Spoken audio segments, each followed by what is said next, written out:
Welcome back to my channel, my friends. I'm here with my green tea, and I have 5 healthy habits to help you revive your relationship with yourself and become a little bit healthier and a little bit happier. I'm slowly turning my place into the jungle. These are my plant babies. They're just catching a bit of morning rain. This guy behind me.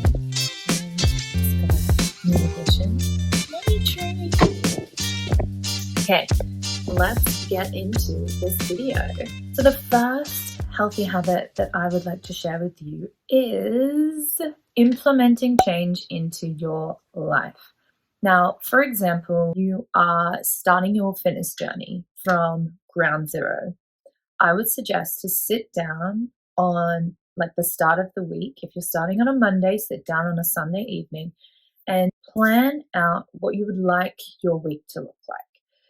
Say you are going to do fitness from Monday to Friday. Monday, Tuesday are your workout days. Thursday, Friday are your workout days. Wednesday is your rest day. This is just a loose example. Write down what you want to do on those days. So if you are starting ground zero, I would say to start with some flexibility and mobility stretches, because this is going to be really important for when you start your compound movements down the track. Say you go through a few stretches and you find, oh, my hip's a little bit tight or my hamstrings are quite tight. Work on loosening those muscles up. And also your joints can be a little bit stiff. I know myself, my hips are quite stiff.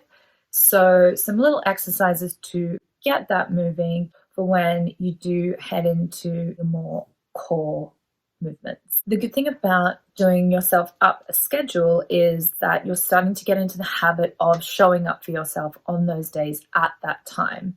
Habit number 2 is complimenting yourself.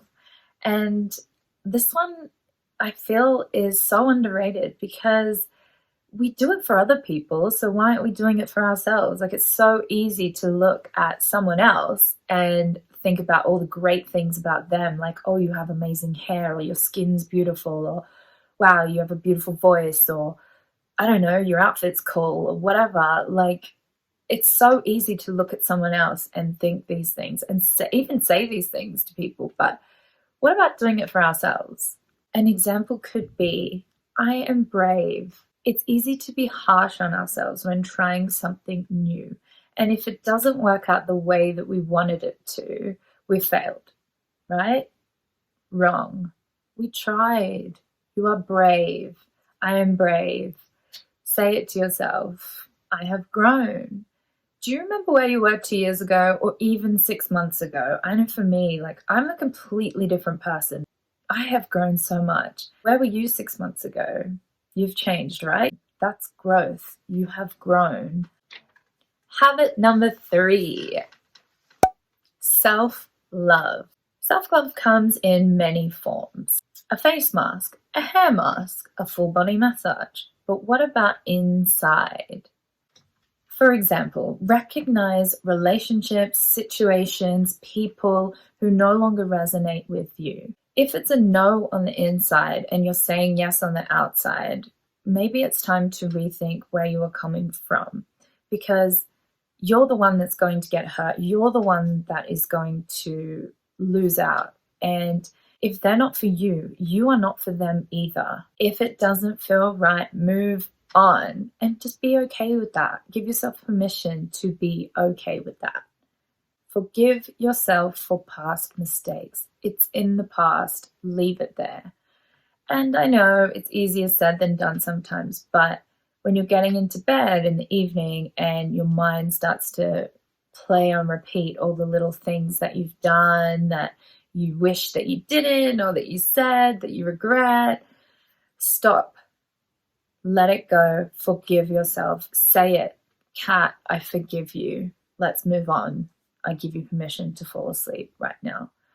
Rather than going down that rabbit hole of all the things that you wish you didn't say and all the things that you wish you didn't do, there's no point in doing that. It's in the past. Leave it there. Habit number 4, labeling food.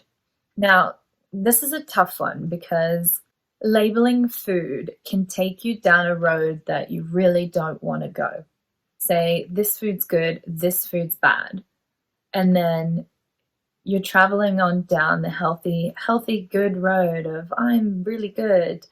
And then you eat something that you've categorized as bad.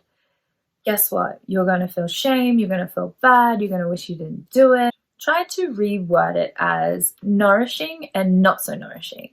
And I know what you're thinking. You're probably like, Kat, that's the same thing. But this is for your mental health. Educate yourself on the nutrients and ingredients and macros in food. Once I started looking at ingredients, I found all these little hidden nasties in there that we really shouldn't be eating.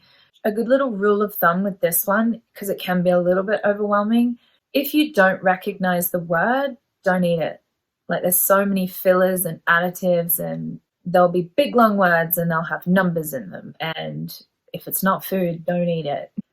Pay attention to what your body is craving and also how that food makes you feel. Your body knows what it wants. Tune in and listen to it. Habit number 5, limiting yourself. The only thing that gets in the way of being the person that you want to be and doing the things that you want to do are the limits that you put on yourself. Telling yourself you can't or you won't will become your belief. I think it was Abraham Hicks that said, a belief is just a thought that we tell ourselves over and over again.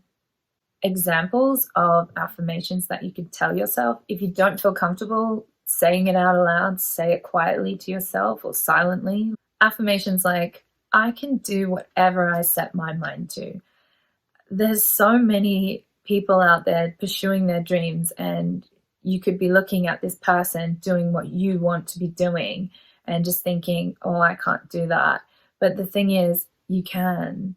And the only thing standing in your way is the thought that you don't think that you can. Which brings me to my next affirmation, which is, I am good enough. And you are good enough. You can do whatever you set your mind to. I am getting better at every day. So I started skipping it's about a year ago now. And it's hard. It's good for focus, right? So if you aren't paying attention, you get whipped. And I've done it so many times, but I hadn't done it in a little while, and I picked up my skipping rope the other day and I was having a skip and I thought, oh wow, I'm better at this. And it's a really nice feeling. So just take note of the little things that you are getting better at. Tell yourself, hey, I'm getting better at this. This is great. There we go. There's my 5 healthy habits to implement into your life to revamp your relationship with yourself. And the theme of this video was, when you're implementing any sort of change or habits into your life, don't overwhelm yourself. Change shouldn't overwhelm you. And as long as you are contributing something small towards what you want every day, that's all that you can ask for yourself. And just don't put too much pressure on yourself, and love yourself and give yourself a pat on the back where it's necessary. I hope you liked this video. If you did, give it a like for me and subscribe and hit the bell notification so you don't miss a video. Love you all so much. Thank you for watching. Bye.